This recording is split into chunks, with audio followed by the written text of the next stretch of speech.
at him. Right there, you see it? It is a turnip-tailed gecko, the largest gecko species in this area.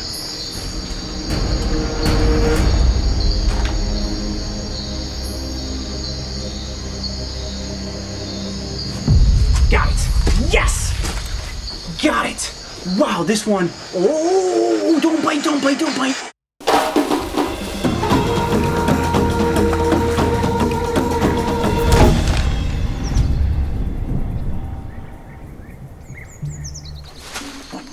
Bite my finger. Oh, look at those teeth. What'd you get? Mark, you got here too. Perfect timing. I heard some commotion from the roof. Yes, what you were looking at there with those open jaws that just chomped on my fingers is the turnip-tailed gecko, the largest gecko species here in Costa Rica. Now, we've had little house geckos all over our little lodge here and on these sheds, and every night I've come out with my flashlight looking for this species. Look at how incredible that reptile is. Mark, zoom in on its eyes there.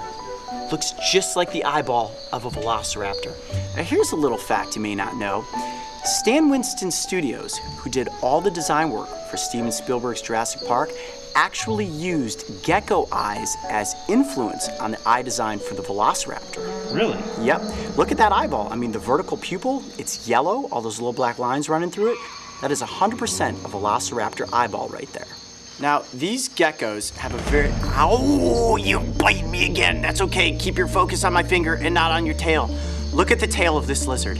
These lizards are capable of dropping their tail. So let's say a predator comes into the environment and tries to catch it and only gets the tail. It can detach the tail, allowing the lizard to escape. And in this particular instance, it looks like whenever the lizard last dropped its tail off, two of them actually grew back.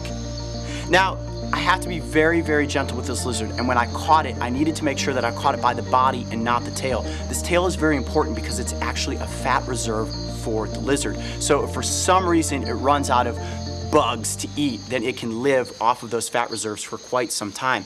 Now, these lizards are insectivores, which means that they're going after bugs. Oh, I see you open up your mouth. Moths, beetles, anything that is up here flying around by these lights is fair game. But let's look at its camouflage. Look at that, it looks just like tree bark. So if this lizard was up in the treetops, there's no way that you would see it. And the way that I was able to spot it, watch this. Look at that, right on the side of the building. And it shows up pretty easily, doesn't it? Oh yeah, big contrast. Now, it thought that it was camouflaged, so it stayed completely still as I walked up. And Mario, I honestly didn't think that I was gonna catch it, because a lot of these little house geckos that are out here, as soon as they see a flashlight, they skitter off up into the rafters. But this one, oh, look at that, you see that? His pads, he's actually holding on to the side of the building. All right, we're gonna bring you back over here for a second. And while we're on the topic of those pads, let's take a look at this lizard's feet. Oh, don't you bite me again. I can see him starting to rear up. I'm gonna just bring his little hand out here. Look at that. Now they have claws on the tips of their fingers, but they also have split pads. Those pads are unbelievably sticky. And the back feet, look at that. They look just like leaves or lichens, and he is completely gripping onto my thumb. Here, Mario, you're gonna hold hands with this gecko. Here, put your finger out there. What's up, dude? Give him a little high five. Can you feel that? Whoa. Look at that. It's like Velcro. Yep, completely sticks to pretty much any surface. This gecko can run right over glass. Now let's look at this real quick since he's got his mouth open.